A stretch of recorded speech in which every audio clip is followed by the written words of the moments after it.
Bismillahirrahmanirrahim. Assalamualaikum warahmatullahi wabarakatuh. Bapak Ibu guru yang hebat, izinkan saya akan berbagi tentang kaidah penyusunan soal agar soal yang kita susun untuk asesmen dapat sesuai dengan kaidah penyusunan soal. Namun sebelum lanjut, jangan lupa like, subscribe, dan komen. Kali ini yang akan kita bahas adalah tentang kaidah penulisan soal, teknik penulisan soal, dan juga contoh soalnya. Pertama, yaitu soal benar salah. Soal benar salah menuntut peserta asesmen untuk memilih dua kemungkinan jawaban. Peserta asesmen diminta memilih jawaban apakah benar atau salah pada pernyataan yang disajikan. Nah, dari soal dalam bentuk benar salah ini itu memiliki keunggulan dan keterbatasan. Keunggulan yang pertama, dapat mengukur berbagai jenjang kemampuan kognitif.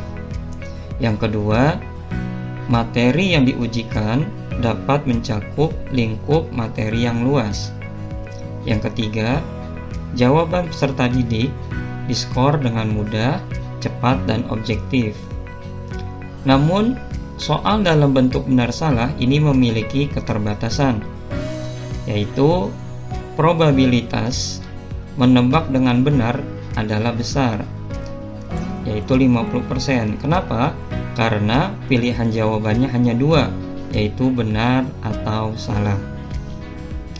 Nah, untuk soal benar salah, kaidah penulisan benar salah sebagai berikut. Yang pertama, dilihat dari aspek materinya, yaitu dalam membuat soal benar salah, konsep pada soal harus benar dan mutakhir, serta tidak multitafsir. Yang kedua, soal harus sesuai dengan indikator pada kisi-kisi penulisan yang telah disusun. Yang ketiga, soal harus logis ditinjau dari segi materinya. Dilihat dari aspek konstruksinya. Pertama, soal harus dirumuskan secara jelas dan tegas. Yang kedua, soal merupakan pernyataan yang berkaitan dengan materi yang diukur.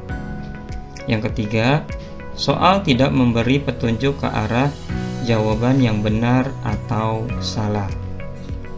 Yang keempat, soal tidak mengandung pernyataan yang bersifat negatif ganda. Dan yang kelima, gambar, grafik, tabel, diagram, dan sejenisnya yang terdapat pada soal harus jelas dan berfungsi. Dilihat dari aspek bahasa.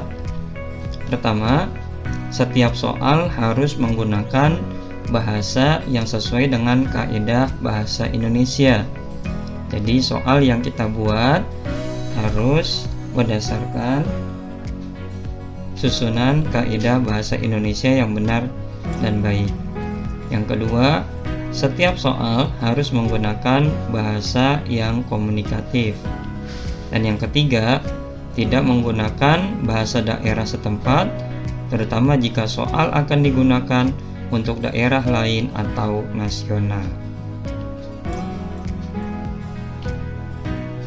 Hal penting yang harus kita perhatikan dalam membuat soal benar salah adalah pertama, gambar, kalimat, atau slogan tidak mengandung unsur iklan promosi, produk komersil, atau instansi, baik nama sekolah, nama wilayah, dan lain sebagainya.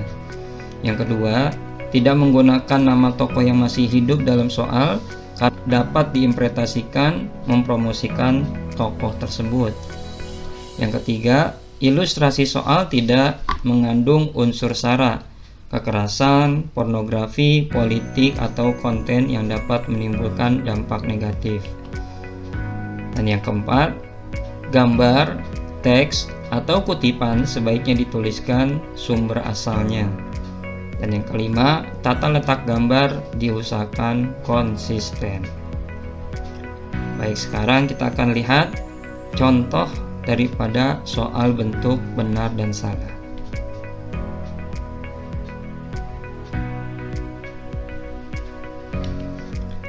Selanjutnya, soal isian singkat. Bentuk soal isian singkat atau jawaban singkat merupakan soal objektif yang menuntut peserta didik atau peserta asesmen menjawab soal dengan singkat, dapat berupa satu kata, kelompok kata atau frase, simbol matematika atau angka. Baik, sekarang bagaimana kaedah penulisan soal isian singkat? Pertama, dilihat dari materi. Soal harus sesuai dengan indikator.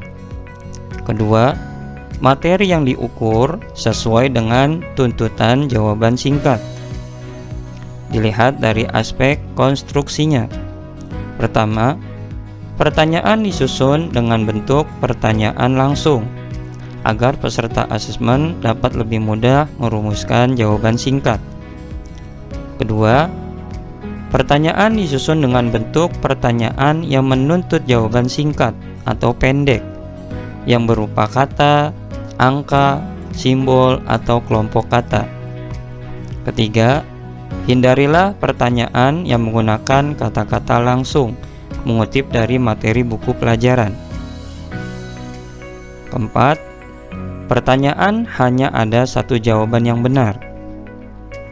Kelima, jika jawaban yang dikehendaki adalah menuntut satuan urutan, maka ungkapkanlah secara rinci dalam pertanyaan.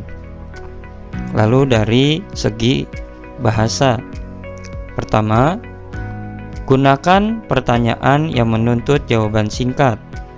Misalnya, menggunakan kata tanya, siapa, kapan, berapa, di mana. 2.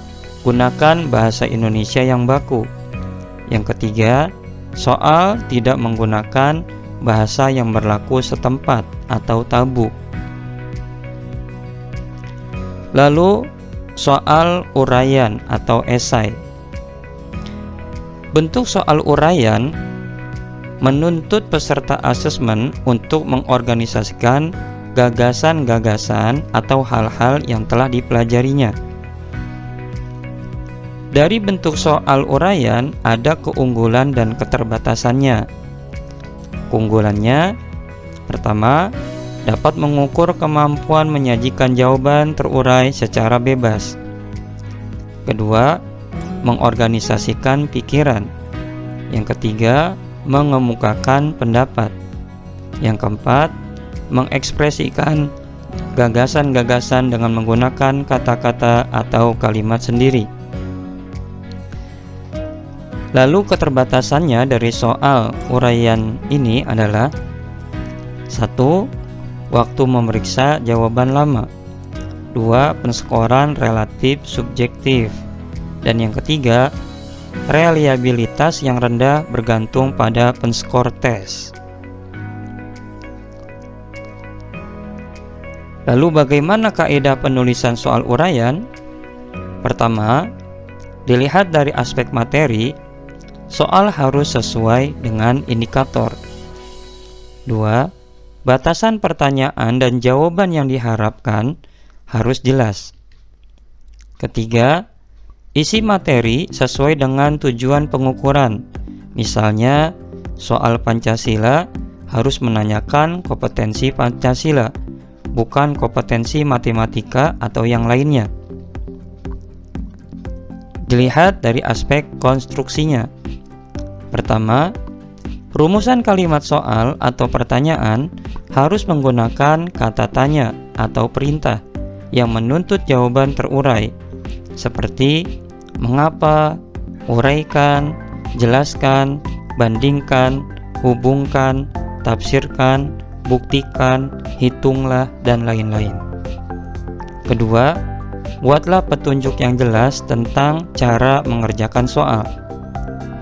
Yang ketiga, Hal-hal lain yang menyertai soal seperti tabel, gambar, grafik, peta, atau yang sejenisnya harus disajikan dengan jelas, berfungsi dan terbaca sehingga tidak menimbulkan penafsiran yang berbeda dan juga harus bermakna. Hal-hal yang perlu diperhatikan dari segi bahasa.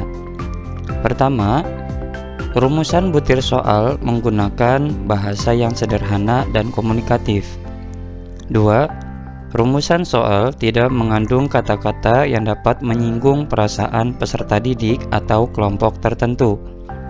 3. Rumusan soal tidak menggunakan kata-kata atau kalimat yang menimbulkan penafsiran ganda atau salah pengertian.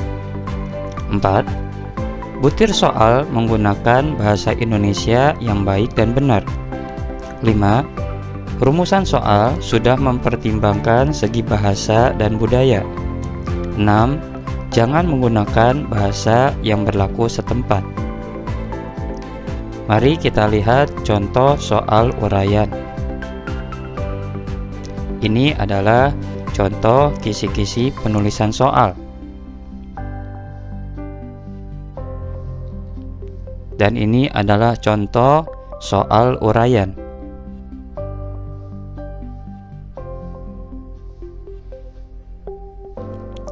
Baiklah, demikian terkait dengan teknik penyusunan soal. Semoga soal yang kita susun sesuai dengan teknik penyusunan soal, sehingga soal yang kita susun benar-benar disusun dengan baik dan benar. Terima kasih. Ila liqa. Wallahu muwaffiq ila aqwamit thoriq. Assalamualaikum warahmatullahi wabarakatuh.